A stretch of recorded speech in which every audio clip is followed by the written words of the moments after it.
So there was a group of monks that were living together, and they all wore the same clothes, they all ate the same food together, they slept in the same kind of beds of straw. But there was this one monk who every day, all day long, complained about the living conditions, to the point where the other monks there, they just tried to avoid him as much as possible, and this guy often ended up sitting and eating his meals alone because nobody wanted to hear it while they were trying to enjoy their meal. One day, a new monk arrived, and after several days, this new monk went and sat by what we'll call the complaining monk. Maybe he didn't know any better, but he saw him sitting alone and decided to go sit with him. Well, of course, new audience, this monk proceeded to tell him about these horrible living conditions that they were having to endure in the monastery. And after the guy listened for a little bit, he asked him, he said, well, what did you do before you came to the monastery? Well, the complaining monk went on to tell him how deplorable conditions were, even worse, before he showed up at the monastery. He said he was a shepherd, and he used to have to sleep outside at night with nothing over his head and just a thin blanket for warmth, and he was often so hungry that he pondered slaughtering one of the sheep that he was herding for some food, except he knew that he would immediately get fired if he had the audacity to do this. And so this new monk said, so the life that you're experiencing now is much better than it was before, right? Well, yeah, but things could be a whole lot better than they are right now. He said, if I was running this place, we would have much better food. We would have clothes that fit us a lot better. So after another period of silence, this monk that always had some issue to grouse about looked at the new monk. He said, well, what did you do before you came to the monastery? And he said, well, I was a high-ranking official in the palace. He said, I had servants that attended to my every need. I slept on the softest bed with silk sheets. I wore the finest tailor-made clothes. Well, of course, this guy was like, well, what on earth would have ever brought you to come and live at this place? And the monk said, well, I really came seeking the secret to happiness. You see, I was never happy. I was never satisfied. Even when I was living in the palace, I always found fault in what other people were doing or not doing. I always was looking for what the next thing would be. I always was desiring for that place where I would feel satisfied. He said, but it only took me a couple of days since coming to the monastery for me to discover what the secret was. One so powerful that I sleep like a baby at night now. Well, of course, this guy was wanting in on, well, what is that secret? I've been here for a long time and I haven't discovered it yet. And he says, well, it's easier if I show you rather than tell you. So the new monk gets up and he walks over to the cook, who was quite harried and exhausted from having to prepare this meal for all of these men that were part of this community. And he walks up to him and he grasps his hand and he said, I just want to say thank you. It was such a delicious meal, and I am so grateful for the time and the energy that you've taken to prepare this meal, and I enjoyed it very much. Well, of course, the cook lit up. He had some newfound energy. He had a sense of pride in what he had just done. He then looks over at the complaining monk and just winks at him. Because what he was demonstrating, that the secret to happiness is gratitude. Gratefully receiving is the fifth practice in these 6 ideas and ways of being that the book Practice Makes Purpose invites us to step into. Maybe you already know this. I'm sure you probably go, oh, I already know that. I knew that. At least theoretically, we know it. We've probably even told our children and our friends when they might be in that complaining mode, you should really just be grateful for what you have.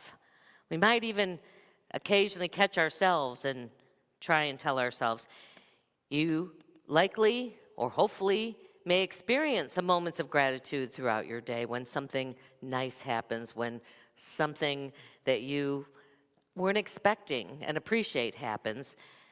You might say your prayers of gratitude before you eat your meals. That was what I was raised to do, that at least in that moment you would give thanks for the good in your life. Or, you've maybe taken on that practice of a gratitude journal. Yet, if you're like me, the vast majority of my day is not in that energy of gratitude. It is my mind keeping an ongoing tally of the things that aren't working, that the things that are challenging me, that aren't the way I'd like them to be. That's where my mind spends the good majority of its waking time. Finding fault with what I have and wanting what I don't have. Even when we get what we desire, even when our dreams show up, the happiness doesn't seem to hang around for very long. Doesn't seem to keep us happy for long. And the truth is that we are poor predictors of what's going to make us happy.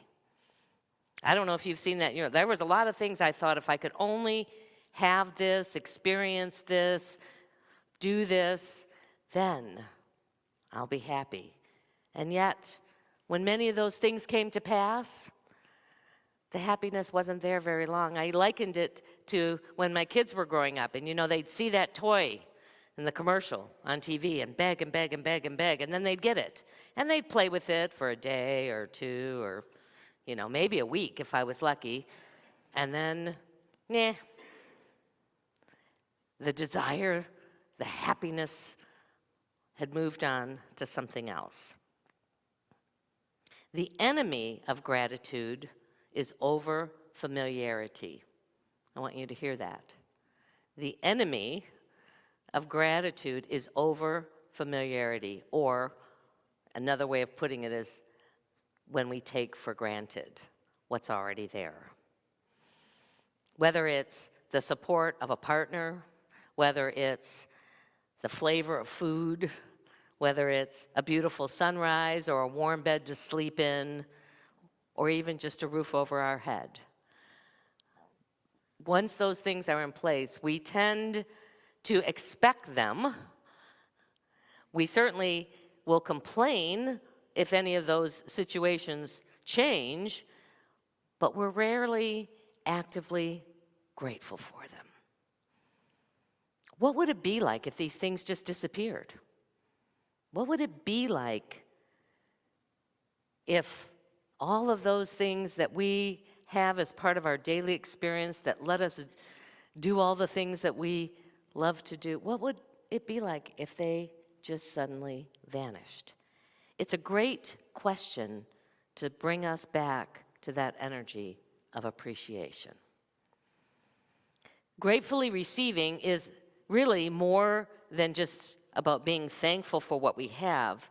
It is being in that energy of gratitude so that we can find the gift in whatever is unfolding in our lives. It's not just being grateful about the good stuff that's happening, it's moving into a space where we can be grateful for the challenges that are happening if we are willing to look and see the gift that they're there to offer us. Here's a way to think about it. So imagine that you were just passed over for a promotion, those of you who are still in the working world, or when you were in that realm, and not only were you passed over, but your junior coworker was promoted into that position. You can imagine you're probably pretty upset with the boss for not noticing, all the extra work that you'd been doing and all the ways in which you've been such a good employee. You're probably upset with your coworker who you feel like unfairly got promoted and they knew you were going for that job and yet they went after it anyway. In a situation like this, it's pretty easy to become upset, to become angry, to become bitter.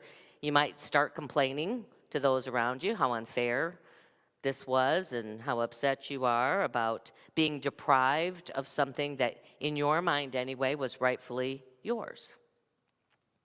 But instead, if you're in this energy of intentionally being grateful in your life, you might decide to just look at it in a slightly different lens. As you reassess the situation, as you're looking for that gift that's hidden there, you ask to meet with the boss, and you've gotten yourself to a place where you can respectfully say to him, I'm really disappointed. I feel upset that I didn't get this promotion, but I'm asking you to help guide me to what I could do better so that when the next opportunity comes around, I'm better prepared and more likely to be able to move into this higher level position. Well, the boss looks at you and he said, your performance has been decent, it's been pretty good, but what I have noticed over the last 6 months is that you seem to be kind of disinterested, a little apathetic about the job. And I assumed that you were not particularly happy here and were just biding your time until you were ready to move on to something else, to some other new opportunity or challenge. You now have this opportunity with this feedback to explore your own attitude, to take a look at it and see, well, has that been the way I've been showing up in this job? And you're now at a decision point. You can either make the choice to become a much more valuable asset, to understand what it is that this particular opportunity is asking you to step into, or maybe you realize, yeah, I have been kind of bored here. Something else is calling me. Something else is that desire is leading me into a new direction. It all is a matter of how you receive it. And that's what it's called, grateful receiving. That whatever comes our way, we receive it at a level that allows us to move into that place, that allows us to stay in that place of gratitude. So the author suggests a few practices that will hopefully keep us more regularly in this state of grateful receiving. The first one, and some of these you may have heard before, you might have even done them before, but doing them a couple of times and then forgetting about it and moving on doesn't always keep us in that space. He said, write down 1 to 3 what he calls key bright spots in your life at the moment. Things that you are really grateful for. It might be your health. It might be a supportive partner in your life. It might be grateful for the rain. Whatever it is, it doesn't have to be around any particular aspect of life. Just whatever is a bright spot for the time that you're thinking about this. And then he said you have to go further than that. It's not just about this internal state of gratitude. You have to actually express this gratitude out. So he says you look for those 1 to 3 bright spots, a way you can express that. Obviously, if it's a person, and it's always better if you can do it in person, but if you can't, through a phone call, through a text, through an email, to express that gratitude. I'm so grateful that you are a part of my life, or that, we can support each other in this journey. If it's for your health, it might be literally speaking words of gratitude to your body. It might be getting a nap in for your body from that energy of gratitude. If it's the rain, it's not just about going, I'm so grateful for the rain. Maybe you go out and you actually get out in the rain, jump in some puddles, feel that essence of gratitude rising up in you. The practice is really about intentionally looking for the gift. Sometimes it's real easy to see, but in the difficult places in our life, we may have to search a little bit harder to find it. But finding the gems hidden within that difficult experience is really the heart of grateful receiving. So as we move into our meditation time, we're just going to bring all this inward. We're going to do a little exercise, and this is another place. If you're having trouble trying to figure out what things that you need to be appreciating more in your life, this is a good exercise to open that awareness up. So as you just get comfortable where you're at, you might want to close your eyes just so that you can focus your attention inward, or just find a point in the room to center your attention on. Take a deep breath, and in that breath, notice your body, notice your thoughts, notice the energy that you're experiencing in this moment. Just bring yourself fully present. Notice your feet. How are they relaxed into the floor or being held up in some way? Notice your hands. Just notice where they are in this moment right now.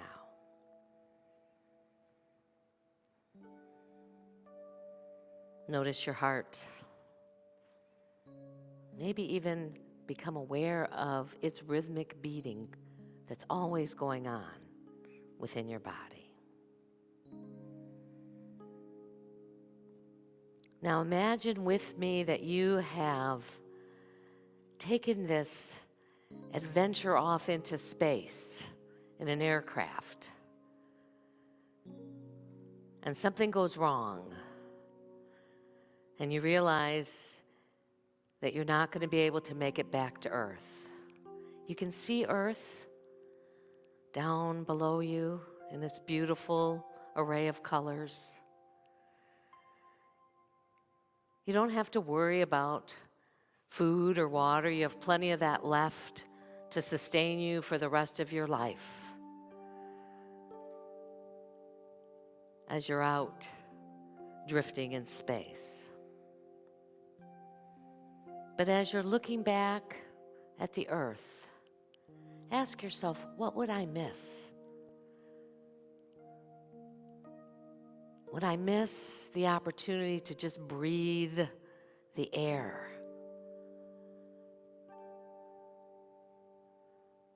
Would I miss sunlight, rain, the winds, nature, people? And just be with that for a moment. What would I miss if it were to disappear in this moment, never to return? And as each one of those ideas, visions, awarenesses show up, feel a sense of gratitude that they're present now.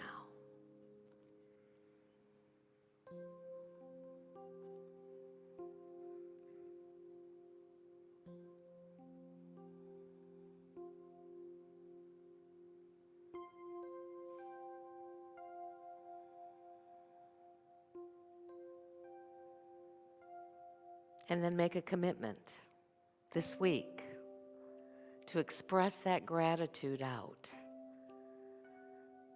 to all the things that you now realize are something that you deeply appreciate as a part of your life.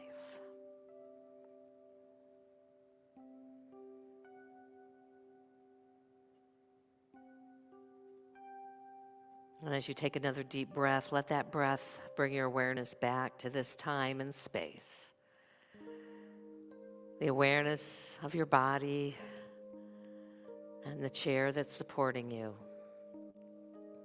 And the awareness of the abundance of good that is in your life. And then whenever you're ready, you can open your eyes.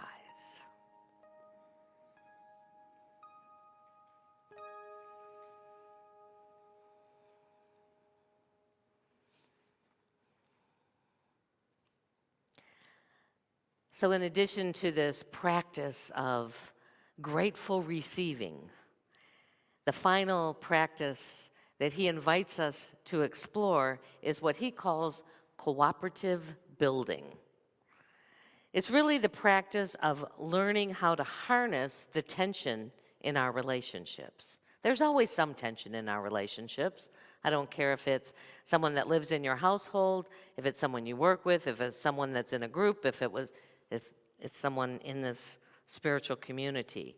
But to harness that tension as a way to really open up a space that allows us to grow through that tension. Not to try and run from it, not to try and solve it, but to grow into it.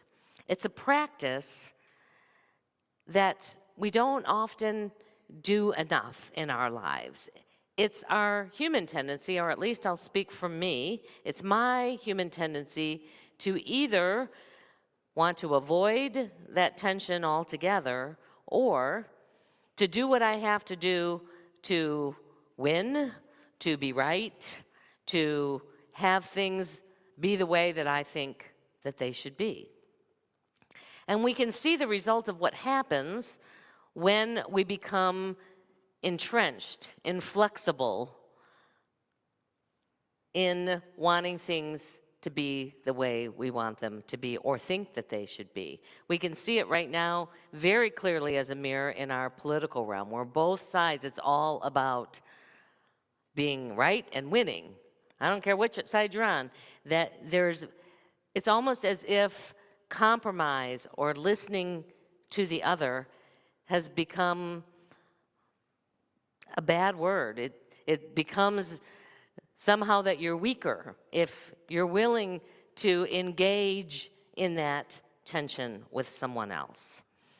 And as the author discovered this practice, and put it into place, the results of these communities living together create something greater than each of the two parts brought. There's a synergism that happens. There's when both are willing to show up and bring what they bring, but allow it all to be working towards one purpose, there is something that's greater created than what any individual could have done alone.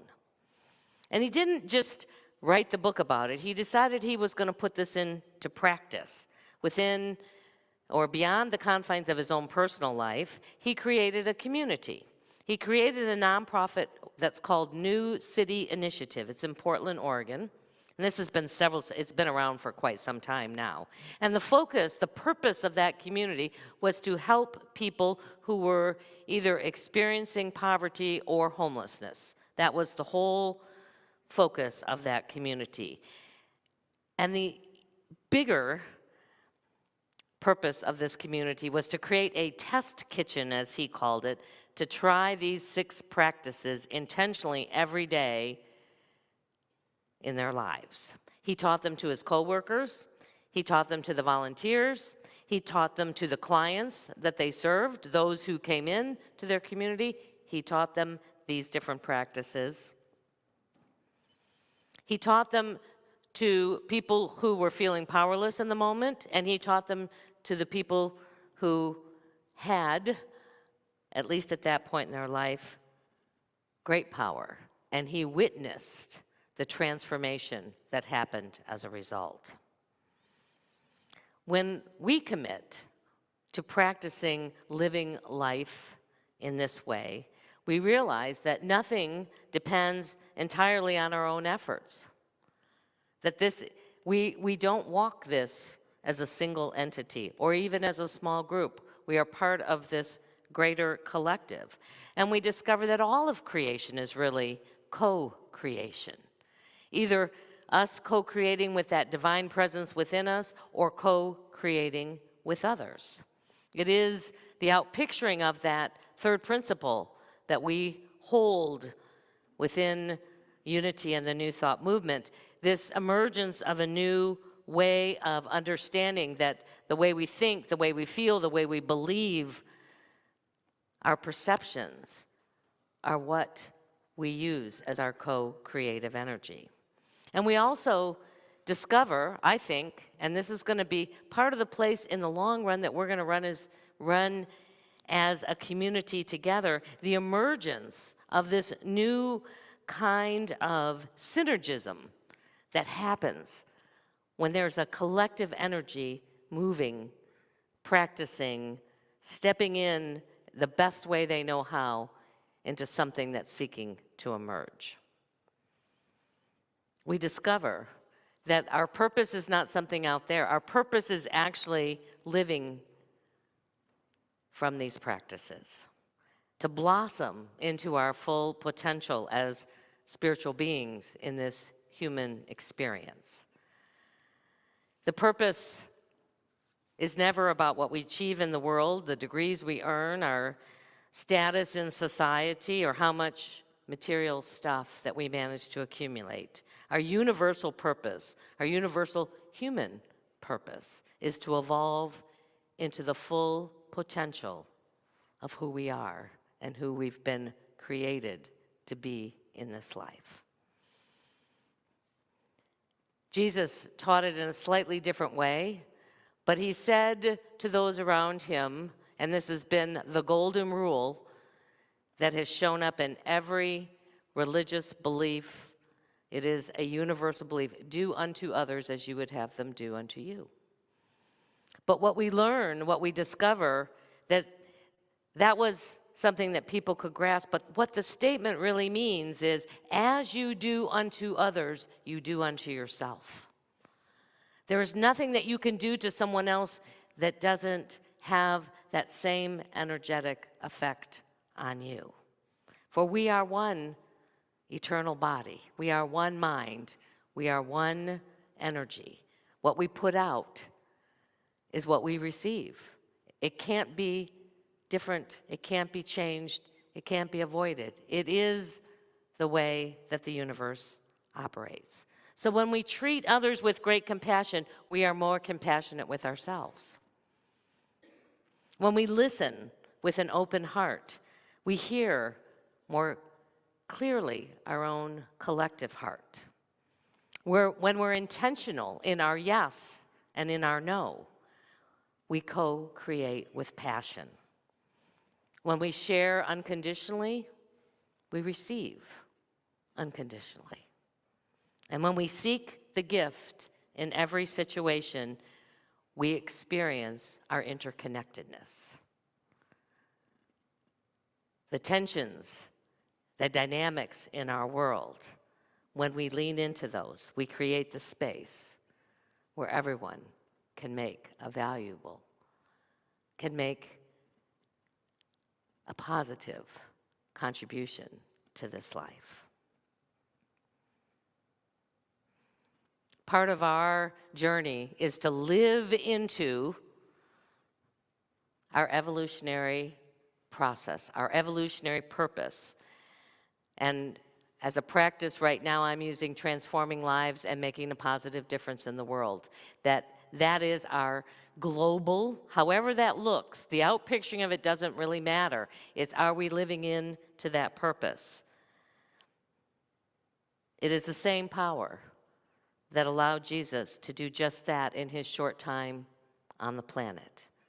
And that same power lives in each of us. Well, it is our opportunity now to share of our financial good with this ministry. In just a moment, the ushers are going to invite you to come up row by row and place your gift in the larger basket, and then receive an affirmation to bless you this week. And even if this is not your Sunday to share, or you share electronically, which a lot of people do, you can either just use the little cards that say, I give I give online, or you can, I just add my energy to the whole flow of abundance moving in and through this ministry. And I will share one thing that we are eternally grateful for in this moment. We thought maybe we had another air conditioner going out. And I will tell you that Mary and I, for a week, said, we're not calling them. We don't want to know. Um, it's the adult Sunday school room. They'll be a little warm. It's only 45 minutes on a Sunday, and we just can't take it. We cannot take, we like to live in the ignorance. So we finally did this past week, and it was just a breaker. The breaker had just tripped on the air conditioner. So thank you. Thank you, God, for that. It was one of the newer ones, but it was just like, no, we cannot do any more. And I'm grateful now that we're moving into fall, and those little hardworking air conditioners just get a chance to rest for a season before they continue to serve us next summer. So let us take what we offer into our hands and into our hearts and the gratitude of all that is good in our lives and bless it together.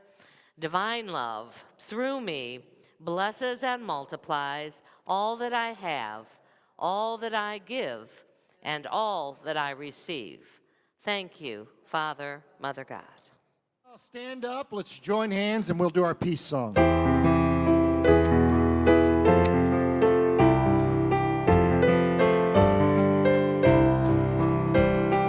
Let there be peace on earth, and let it begin with me.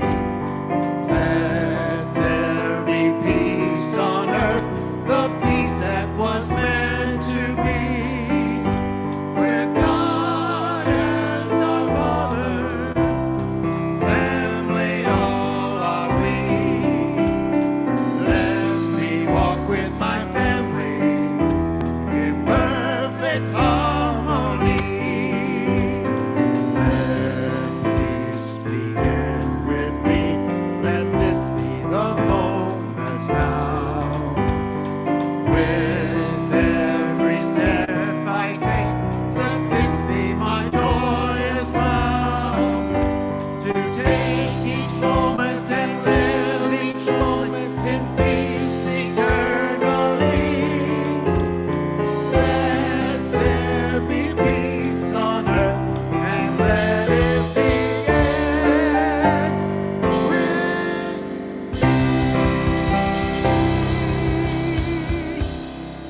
And so as we go into this week, gratefully receiving all of the gifts that are a part of our lives, like this little one right here, we go knowing our prayer for protection together. The light of God surrounds us. I am the light of God. The love of God enfolds us. I am the love of God. The power of God protects us. I am the power of God. The presence of God watches over us. I am the presence of God. Wherever we are, God is, and all is well. Yay!